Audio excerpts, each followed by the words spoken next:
यो चाहिँ भाइले यसरी अनुगमन भनौँ न यसो सेन्टी मुडमा चाहिँ छ। काकु नौ यो डाँडा गाउँ हो होइन। हामी चाहिँ गाउँ आएको छौँ। यस्तो मजाको गाउँ चाहिँ छ है। तर के गर्नु सबैजना बाहिर विदेशतिर छ। अब यो चाहिँ यहाँको अवस्था परिस्थिति हरेकले होला यही केही गर्ने छु भन्दा पनि गर्न नसकिएको कारणहरू हुनसक्छ। यस्तो छ कस्तो मजाको छ नि होइन। तर सबैले घर यसरी थुनेर सबै परदेशिएका छन्। हाम्रो ठाउँको यो चाहिँ खुम्बुपासाङ लमु सम्झोर्ने मापे नगरपालिकाबाट छुटेर मापे हुँदै आउने हाइवे तलको यो रोड हो भने यो चाहिँ गाउँ हो।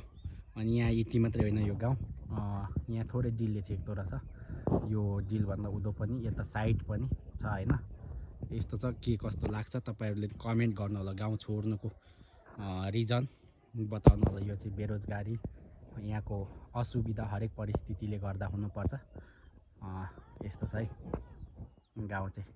यो मैले 2-3 राउन्ड दोहोऱ्याएँ। तपाईँहरूलाई नराम्रो त लाग्ला तैपनि मैले सबै कुरा देखाउनलाई खोजेकोले दोहोऱ्याएको है त।